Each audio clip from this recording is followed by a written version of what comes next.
All right, everyone, welcome back to another amazing episode of EdUp Career Schools, The Scoop with your host, Kathy Belletti. So today it's all about our students because that's why we're here, correct? So we need to get to the bottom of what is going on with our students. Enrollments are down across the board, but we have to find a way to re-inspire them to continue what they started.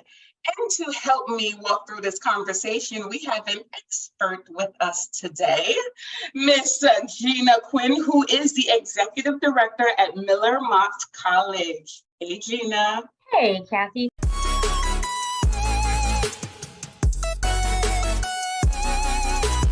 Thank you so much for having me today. And sure, it's definitely a pleasure. So Gina, you have an extensive background in higher education, and I always hear different stories from everyone as far as how did you get started. So let's hear your story. How did you get your footing in higher education? Well, it's kind of funny. I started my career in early childhood and had those dreams of being a teacher. And I was working with kindergarten learning centers, finishing up my bachelor's degree. The one thing that I found is I never could find a personal path to student teach and finish that degree. And so one day I'm driving along the highway in St. Louis, and there's a billboard for University of Phoenix, 1 week classes, nighttime, all of these things, right? And so I enrolled in University of Phoenix, and I was so excited because I found a path to finish that degree. I had been attending community college on and off for about 5 years. And so I had all these credits, but really nothing to do with them. So I started with University of Phoenix, and towards the end of my program, right before I completed my bachelor's degree, one of the faculty members said, they're looking for admissions reps downstairs. You should check that out. I'm like, well, what does an admissions rep do, right? And I'm like, what does that mean? And they're like, well, you talk to people about coming to school. So I left a few messages for the director of enrollment at the time. And after, I guess, for lack of a better term, stalking him for about 3 weeks, he got on the phone and he's like, well, we really don't have anything open. I'm like, oh, I just wanted to find out more about it, express my interest. And we talked for a few minutes, and he's like, well, why don't you stop by tomorrow? Okay. I left that meeting with a job. Nice. And so it was exciting. It was very different because it's the first time I had ever been in an office environment around other people. And I think I was immediately successful. And I think a lot of that was, I was just so darn excited that I found a way to finish what I started, that it was just, I was in business. So everybody else that was coming with me was going into business.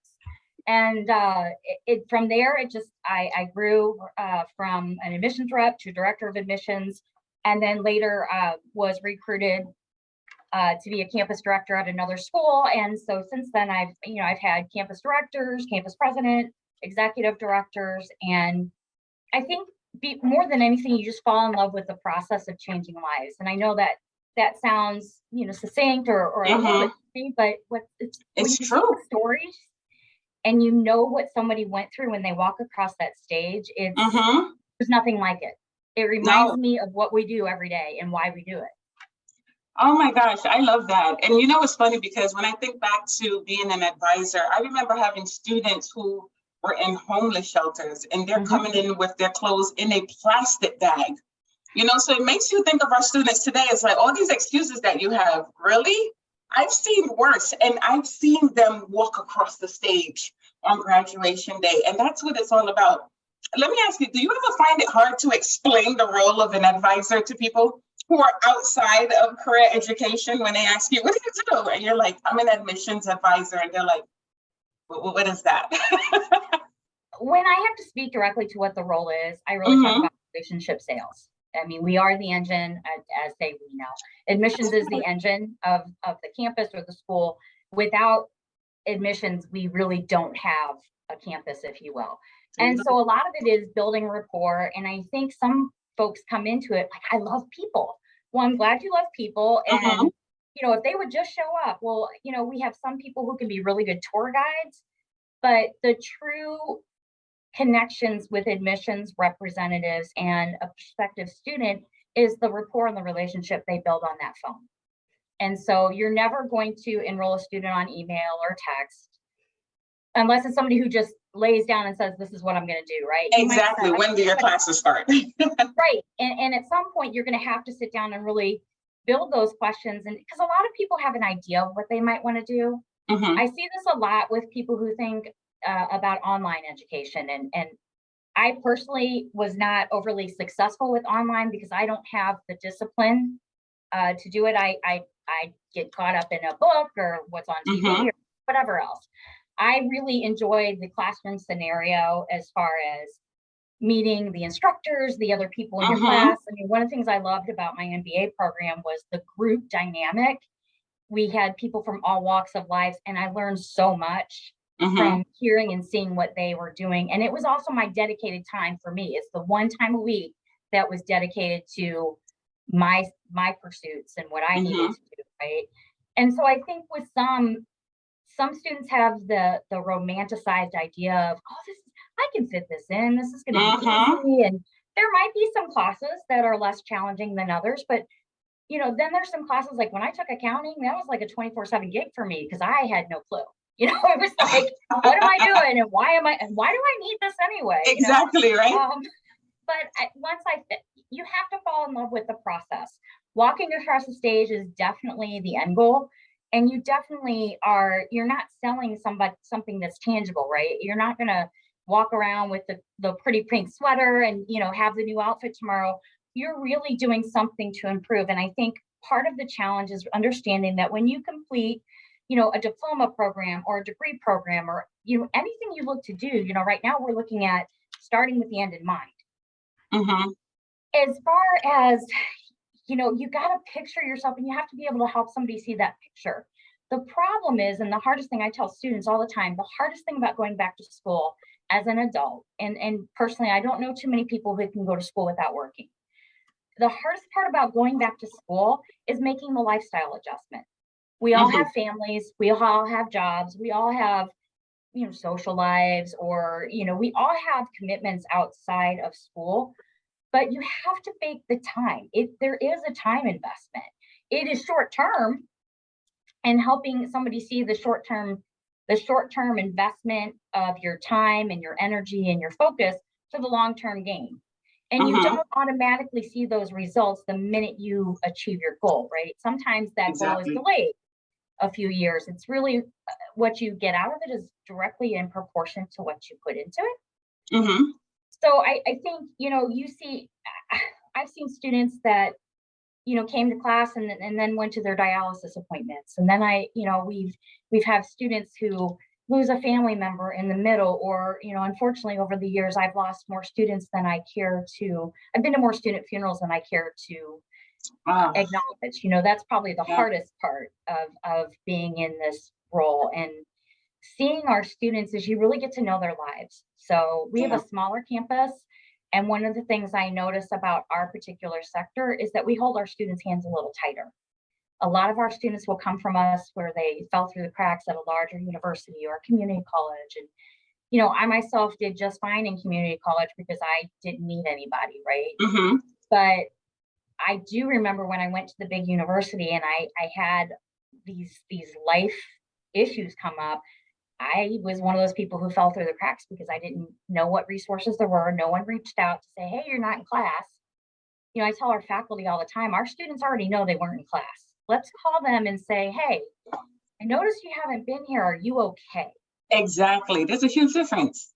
There's a huge difference. And it's made, over the last couple of years, it's made a huge difference in our campus in terms of the overall ground attendance percentage. We have a hybrid modality. So our students are still have that online component, but they meet face-to-face twice a week. Obviously for clinicals and hands-on and the types of things you can't learn how to do online. Exactly. So we have the best of both worlds, which I really think,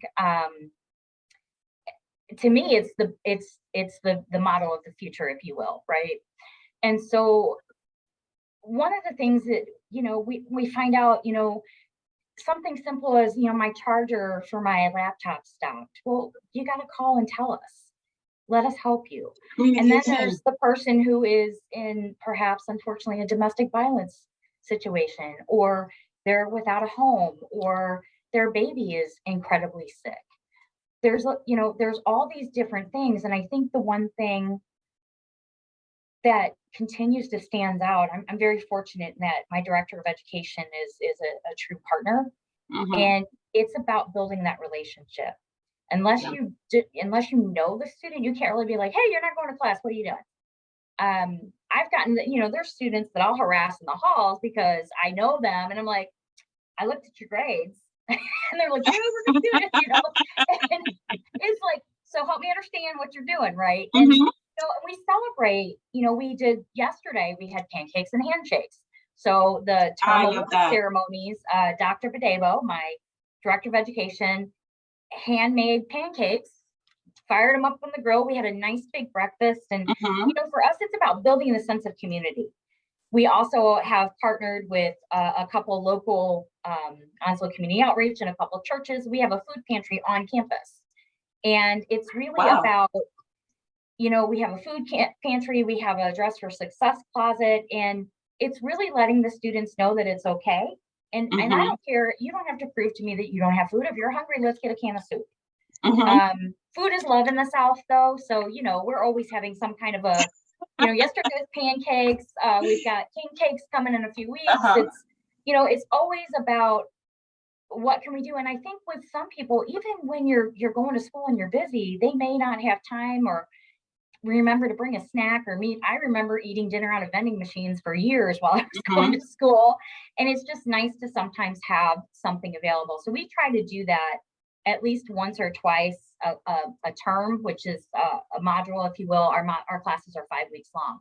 And so we always know that we're going to have like a welcome back breakfast at the beginning of the mod. And it's something like bagels and cream cheese. Sometimes it's just donuts.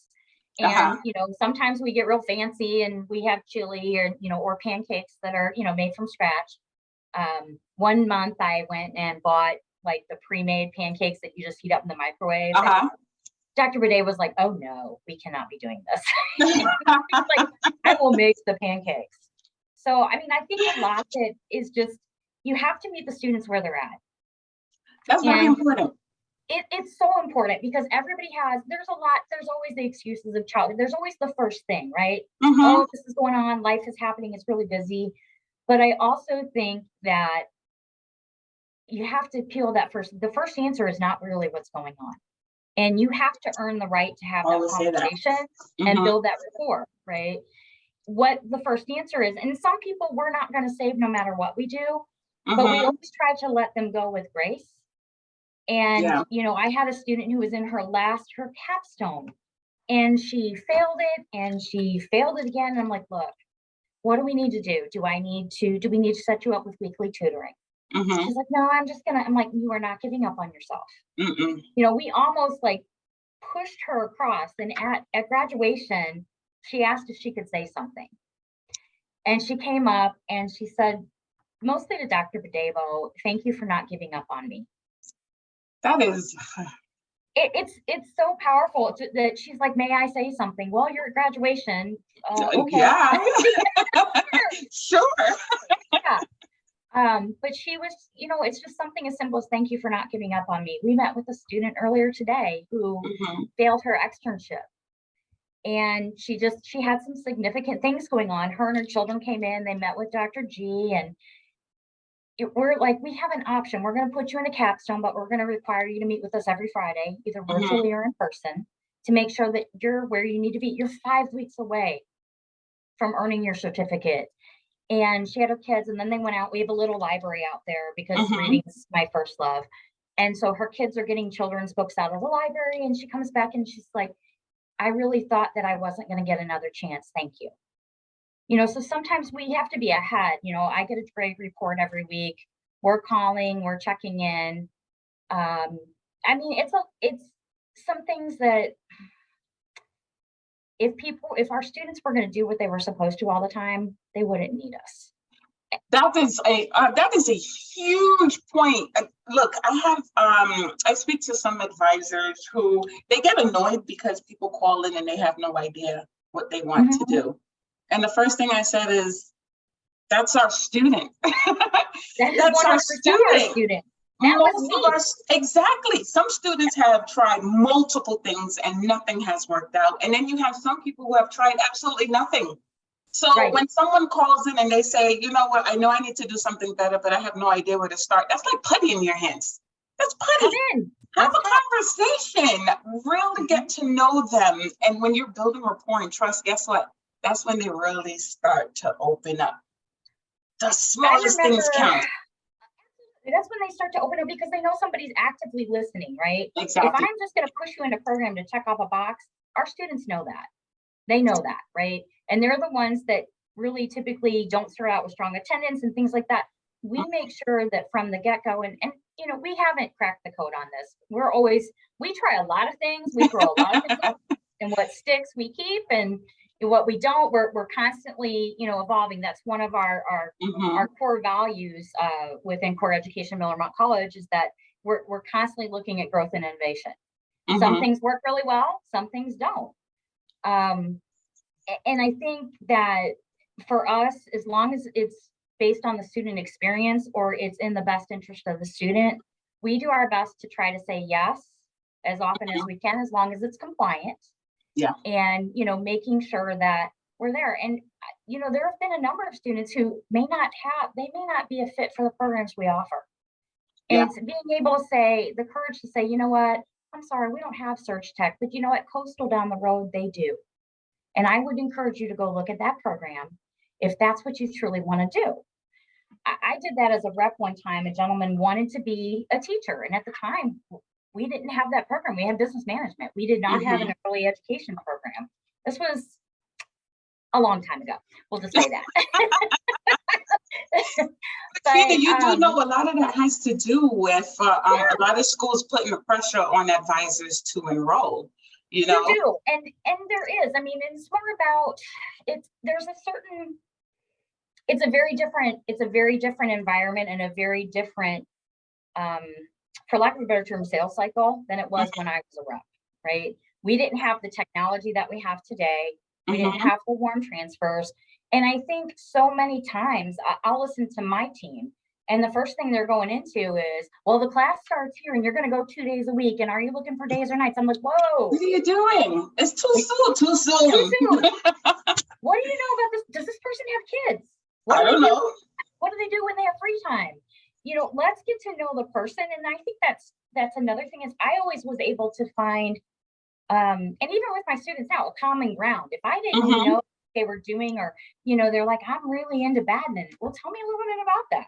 I haven't played badminton in years, you know, whatever it is, right? And I think we forget that because we are working out of desperation, or we're trying to fill that need for a number. And you just have to take a pause and, you know, say, look, we've got questions, but let's do this fact finding together. Tell me about you. And not so much, you know, why do you want to go to school? Why now? And why Miller-Motte College? Tell me a little bit about that. Let me tell you what we have to offer. Maybe there's a match, maybe there's not. But even if there's not a match, that person should walk away with the experience to say, they didn't have what I needed, but I bet you if you want to go into healthcare, call them because they have a really great program. Exactly. I find a lot of people, they focus too much on the program and the enrollment. And here's what happens. Sometimes a student calls in for a program, one, because somebody told them it was a great idea. Right. They didn't take the initiative to research the program, right? The advisor immediately jumps into the facts about the program for the student to go, oh my gosh, I don't like that. Why are we even focusing on the program? Get to know the person. Then you'll be able to say, wait a minute, based on what you told me, this is actually a better fit for you. And here's why. Now you're making the connection and the student says, holy crap, I didn't even realize that. Thank you for listening. Yeah, and bring in your support group. And first of all, who's going to support you in this journey? Because you can't do it alone. Exactly. There's somebody in your corner, or again, with our student, they may be a first-time generation student, or they may be from a family where well, why do you want to do that? Yep, why would you be enablers? Do that? You know, I have a young lady in my program now where her family has told her that she's not going to be able to do anything. She's not going to be successful. She's not going to be, you know, and she ended up not following through. She came back in, and she has a fiance that is supporting and supportive of her. And, part of it is, she left us, but we're still going to call you every month and see what you're doing. We're going to see what's up. We had another student who unfortunately left us due to a domestic violence situation, and she was supposed to come in and re-enroll. And it turns out that she's actually closer to another one of our locations. She's going to be re-enrolling and finishing what she started there, which, great, that hurts my outcomes, but you know what? It's not about me. It's about her. Yeah, it's about her and what she's doing. And I think so much of what we do, just in general, it's based on meeting people who are there and in the relationship. You have to build that relationship. You have to earn the right to, I couldn't just be like, hey, you, why weren't you in class? I can't do that to somebody I don't have a relationship with. Now, there's some people, and I'm like, I looked at your grades. What happened last week? And they're like, I know. But that's not every student in my building. And I have another student who, she told my director of admissions, she's like, no one has ever cheered for me. So every time, and she's been with us for 6 months, every time my director of admissions sees her, she's like, go Catherine. And there's like, we just make a big deal of it. That is you have to, those are some of the corny things we do, but it also, if it brings a smile on her face and it keeps her encouraged, then, these are the same peer. I just got an A in my class. I just did this, or I just learned how to do this on an externship. It's really about celebrating people and celebrating, for lack of a better term, success gossip. Hey, this is what we saw. And just highlighting people. It's interesting. Years ago, when it came to advisors really building that connection with people, it was kind of like no, you got to slap on the wrist. You're supposed to enroll. You're not a counselor. Well, guess what? Yeah, we are. Because I remember when I used to work out of a campus, some of these students that made it to graduation, it's really because they had my office to walk to every single day. Whether they had to cry, whether they had to vent. When I saw them in the hallway, they knew I was coming for them, because I'm like, why are you in the president's office today? And they're like, and I'm like, get over here, But guess what? No one else is giving them that tough love. And they come to you because they trust you. You are the key to their success. Here's another question for you. So many people are talking about how our students have changed substantially. Okay, so we understand that this is a Gen Z population, all right? 11 to 27, okay, great. A lot of them are dependent students, but a handful of them are still independent. So yes, they were born into the information age. So they have more access to information as opposed to 20 plus years ago. But at the same time, has our student really changed that much? They still have the same challenges when it comes to false beliefs. I haven't been in school for 15 years. I'm not going to be successful. I have 10 kids running around. I don't think our students have changed that much. What are you seeing? I tend to agree with you. Our students really haven't changed. The circumstances around what they're experiencing may have changed. Right? We're dealing with some heavy things, post-COVID. A lot of people struggled. A lot of people were able to get some extra money that they weren't expecting, and then a lot of people lost their jobs and had to do other things to make ends meet. And then there's just the fear, what happens if you get sick, or maybe they lost a loved one. I was very fortunate in that, no one close to me was really affected. And, as an essential worker, I still worked. So, we did go virtual. We were able to pivot, and we enjoyed, a lot of people say, oh, well, when you were virtual, we had this great attendance. And yes, we did. And I also had people making dinner in the background and, doing other things. And, I look at that today, and maybe some people might use that as a reason for why our attendance is lower than what it should be. But we make a point to really make sure that what's going on in the classroom, the content is engaging, and that the students have a reason to come in. Yes, they have all the access to technology in the world. And one would think, oh, they're going to be great online, but they really still want to be taught. Exactly. They want someone to show them or model the behavior. They want to have discussions. students didn't read 20 years ago, they still don't read today. That's not a big change. We already know. So it's like, how are we encouraging that discussion? You know, in a perfect world, everybody would read the assignment, everybody would read the chapter and come in ready to go. I didn't read the chapter when I was in college. I skimmed it. And, you know, so you just not know what's going on with human behavior. And so we still have issues of students that are food insecure. We had individuals that were food insecure 20 years ago. We still have housing. We still have childcare continues to be an issue, if not more so today, because it's so expensive. It's expensive for the centers to provide that education, and it's almost cost prohibitive for parents to even afford, right? And so finding a program where you know your child is safe and that you can tend to afford it, right? Still being able to find a job where you can make ends meet. Yes, we're raising minimum wage, but eggs are $7 now. You know, what do you? My gosh! If you had a family, you know, if you're trying to provide for a family, there are still areas in which people still need help, even if it's just somebody to listen, or you know, the food pantry. You know, maybe that person doesn't qualify for a SNAP benefit, but they're working and they still that extra money that extra food might help stretch that paycheck a little farther. And so it's just really, you know, some of the things we try to do, we raffled off turkeys right before Thanksgiving. And, you know, one of our students came, he goes, my grandma said, what side am I going to bring? I'm going to bring her this turkey. I'm like,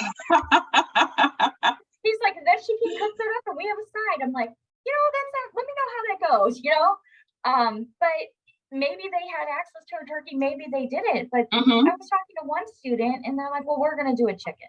I'm like, okay, you know, that sounds great. And it was because they really didn't have the funds to get a turkey. So we were able to, we worked very closely with the local outreach center, and I was able to be like, hey, do you have an extra turkey over there? We were able to give that family, you know, so instead of raffling off 5, we raffled off 6, and that family got a turkey. And That's again, awesome. we would that if we didn't have those conversations and those relationships built. That's awesome. I don't think that people realize nowadays how critical it is to really make that connection with our students, especially post-COVID. I won't even say post-COVID because we're still here, right? But when you think about since the pandemic, now people are paying way more attention to where they're investing their money. Our students have choices. So you really have to be able to connect. I think the days of attending multiple schools and just throwing money everywhere, that's over. Students are really saying, you know what, if I'm going to invest $20,000, $30,000 in a program, I need to make sure that you are actually going to get me to my ultimate goal. So this building rapport and relationships, we need to wake up. We have to pay attention. The other thing too is that, you know, one of the things we're in the process of doing is we have stackable credentials that will articulate or matriculate into a degree into, you know, so say one of my students finishes their diploma in medical clinical assistant. Great, we get you pass your certification, you're out in the world, you're working, but guess what? We also have a degree completion program for an associate's degree online. That student can do that.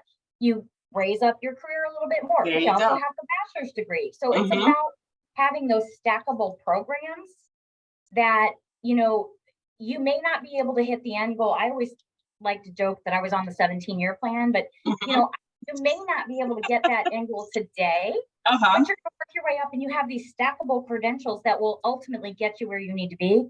And I really think that's the way of the future.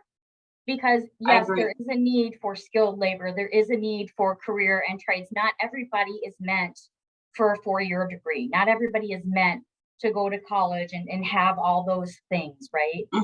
And it's really you know, for me, I was very successful in high school, and I got this really great scholarship. And so I went to school and I fell flat on my face because I was not emotionally prepared to be there. And it took me several years of, you know, going to a community college, knocking out the gen eds, doing whatever I needed to do to figure out what I mean, I'm still trying to figure out what I want to be when I grow up, but it's mostly, you know, you have you're going to fail.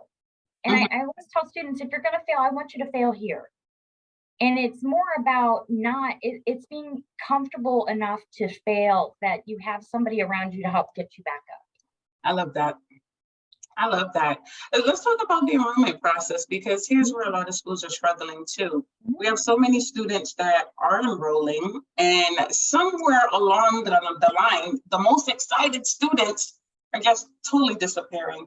And even when we get them to the first day of class, we think they're excited, they're enjoying the first week, and then boom, they're gone. It's again, the hardest part about going back to school or doing something for yourself is making the adjustment in your lifestyle, right?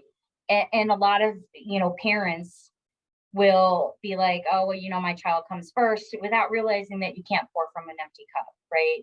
And so you see that person that's very, very excited, and then all of a sudden their world comes crashing down. They're not working because they're going to school, and their spouse all of a sudden loses their job. Oh no, I got to go back to work full time. And sometimes when you're in the middle of that, you cannot see the forest for the trees. You can't, right. When you're in the middle of it, you just can't see it. So I think it's very important, and we lose those students too. But by the same token, where we start is in that process with, the consultation with the director of admissions, or I make sure every student meets Dr. Badevo as part of the process, at some point before they get to new student orientation. And then I've got my program directors that are reaching out and giving welcome calls, and, being, especially in the business program.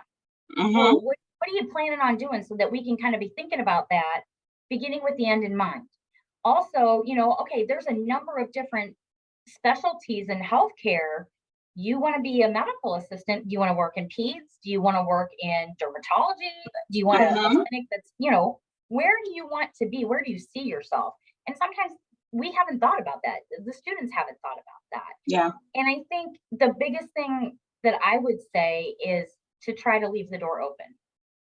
You're going to get people who, it sounds great, it looks great, it feels great. The first class is usually some type of an orientation type of class, getting ready to go back to college.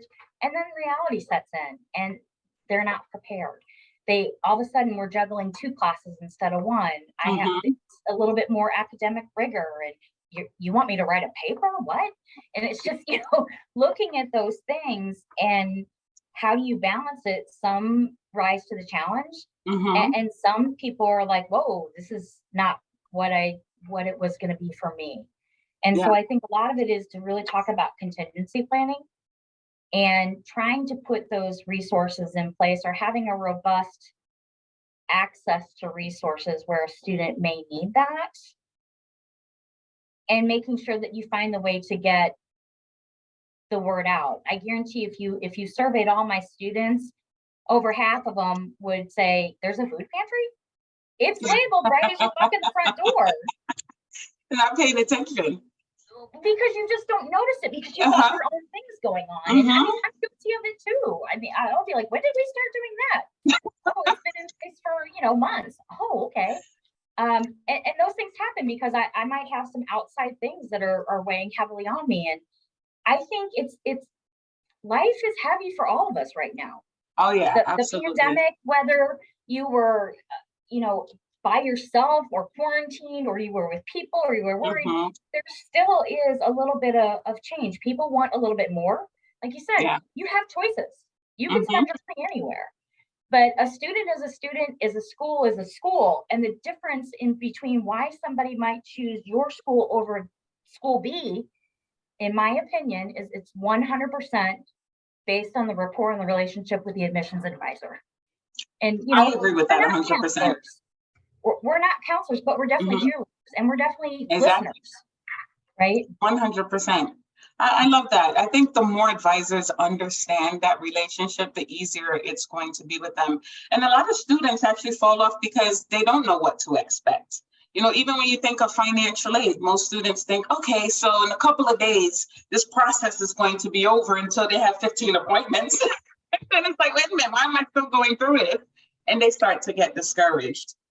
You get discouraged, especially if there's certain standards that the Department of Education requires. For instance, a lot of dependent students may have been on their own since they're 18. And then all of a sudden their parents are like, well, they're on their own. What do you need my all the time for? Mm-hmm.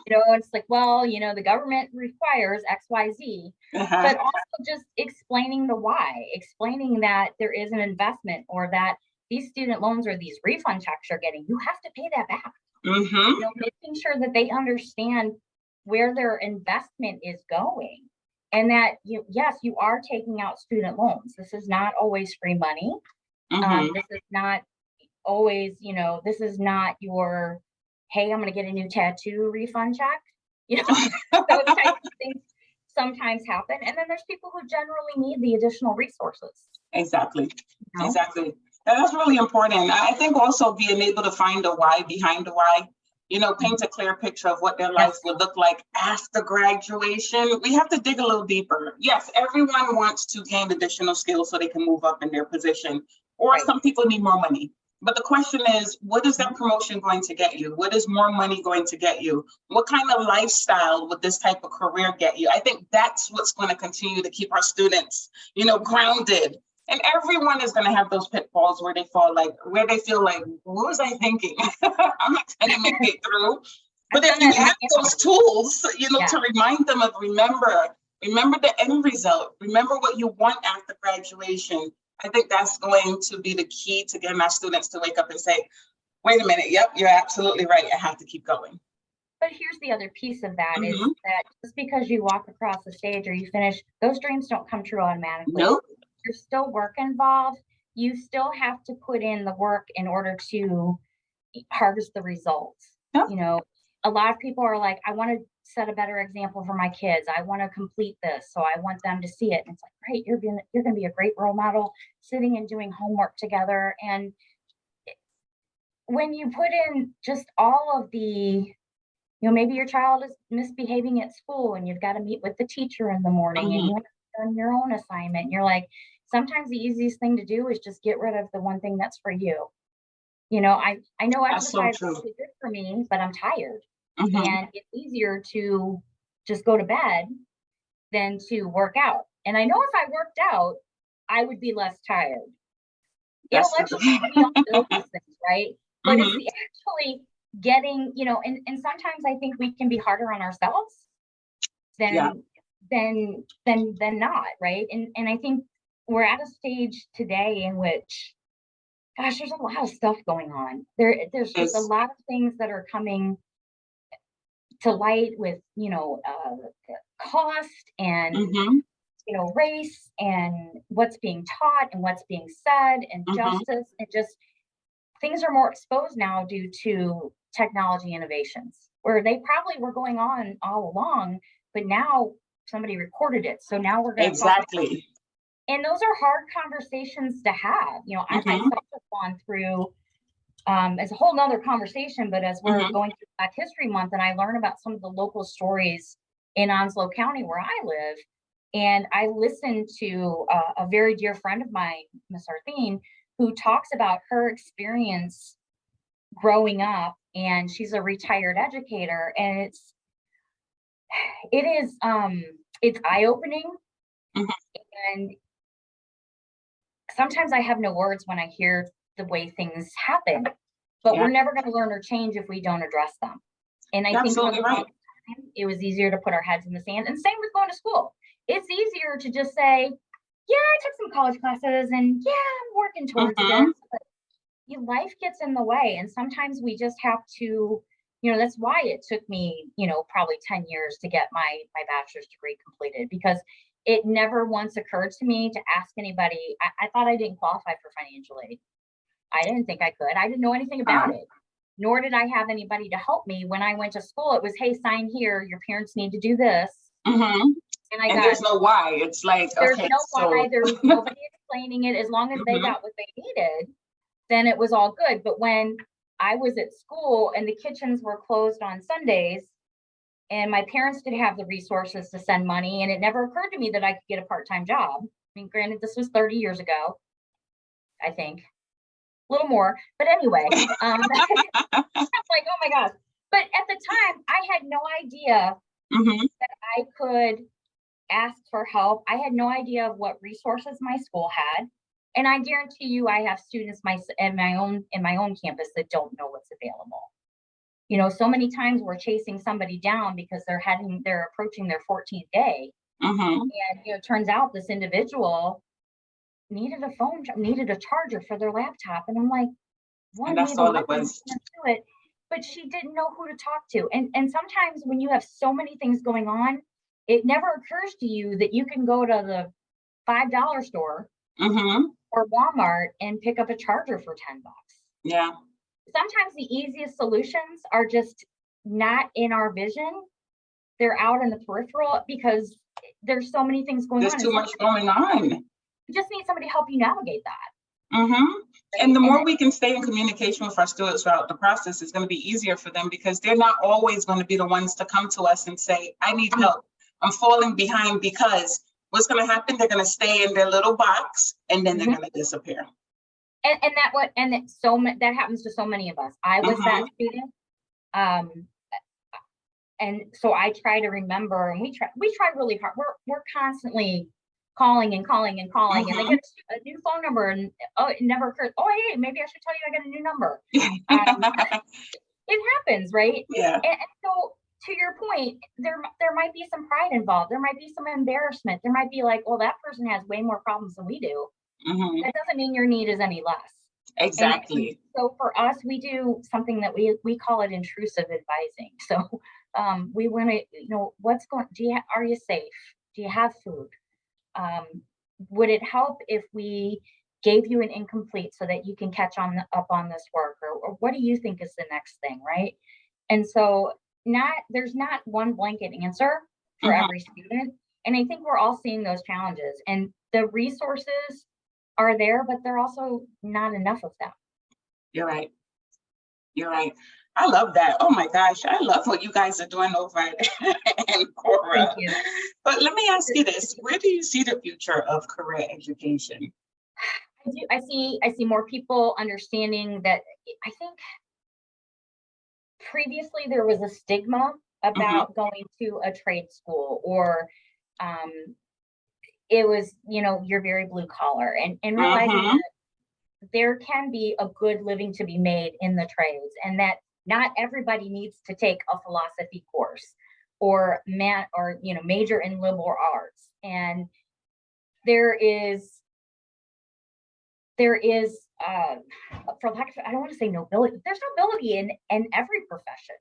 Yeah, because someone needs to do that work. Someone needs to have that, and some skills are more higher in demand than others. And I think, if somebody has an aptitude towards a trade school like HVAC or electrical, and and you got to have a lot of logic and a lot of math, therefore I am disqualified. But you have to have those things, whereas maybe my thing was reading and being with people, and I think we're going to see more people looking towards something that will, one, pay the bills, but also give them a quality of life and trying to be happy, right?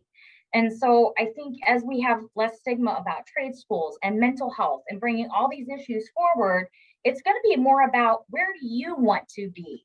Why do you want to be an HVAC person? Do you want to do that because you thought you could get a job making $80,000 a year, or do you want to do that because your grandfather and your father and all that, your family has done it, you've got a family business, or you just like to mess around with wires and fix things and you've got a gift for that, and maybe try it out.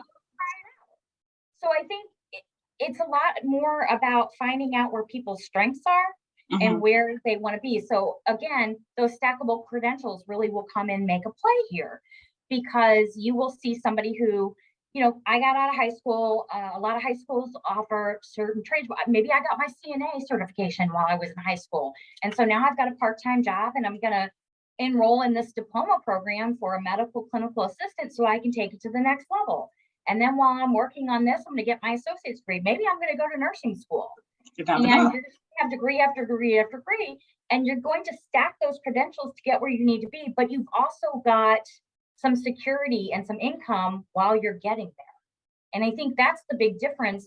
You're not going to see a lot of people that can send their family off. My family was not able to send me off to college to where I would be I worked for everything I had from the time I was 16. I bought my clothes, everything, right?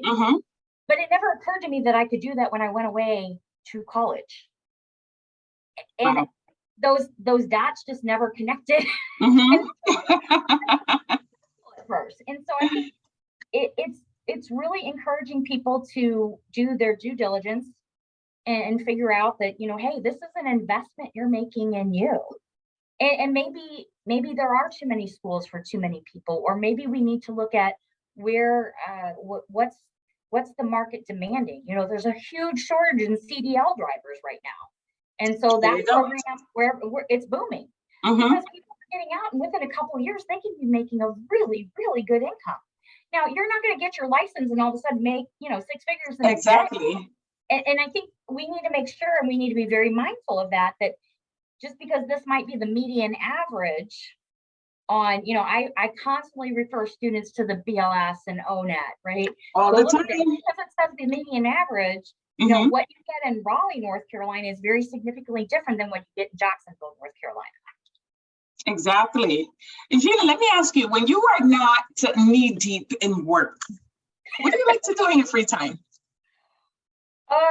I read a lot of fiction, a lot of mindless. Really? Oh yes, I love to read. It's an amazing escape. I love the fantasy genre, paranormal, a good mystery, a good whodunit. It's really, I'm able to visualize those things as I read, and so I find myself spending a lot of time reading. I'm fortunate enough that I live 30 minutes away from the ocean, so I can go and, walk on the beach. And, I don't do it as much as I should or would like to, but I also have really in the last few years really taken a look at myself and the need to give back. So I'm very active with the Rotary Club and trying to volunteer here and there where I can. I have some colleagues who are just amazing pillars of the community and volunteering everything. If I can volunteer once a month, it's a good month. But I'm trying, and so it's giving back where you can, and making sure that whatever you're doing, you're trying to make a difference. Yeah, I love that. And Gina, this has been an amazing conversation. You made my heart smile. Oh, thank you. The stuff that you guys are doing for your students, I mean, it really speaks volumes. Like, this is what it's all about. Our students really need to feel that sense of belonging and to know that someone is actually there to listen. Someone genuinely cares. And I really think that this is exactly what your team is doing. I love it. We work hard. We've been able to. I can tell. We have a long way to go, right? But if we make a difference in one person's life, I feel like we've had a good day. Huge. That's huge. Any final thoughts for our listeners? No, I hope that there's some value in our conversation. I truly enjoyed meeting with you and speaking with you, and for the opportunity. Absolutely. Well, thank you for joining us today, Gina. And thank you guys for tuning in again. Can't wait to see you back. Bye. I really hope that you enjoyed that episode. I have been working diligently to bring awareness to career schools. There's so much that they have to offer our students and our community. Every single role within the admissions process is critical, whether you're a part of the admissions team, financial aid, career services, academics, everyone deserves a voice. Admissions is the first point of contact for your school, so you want to ensure that you have a team who exudes confidence, passion, and a clear understanding of effective communication with our potential students. I totally understand the pain of missed class starts, low appointment and enrollment conversions, and this is why I created Next Level Admissions Training by Motivate with K.A.T. This platform is a step-by-step process, and it is going to train your new and tenured advisors in every single step of the enrollment process to ensure that our students are inspired and they're ready and prepared to start class. Admissions is not easy. It can be very challenging, but it's definitely worth it. So if you're ready to take your school to the next level, head on over to lessons.motivatewithkat.com and check out Next Level Admissions.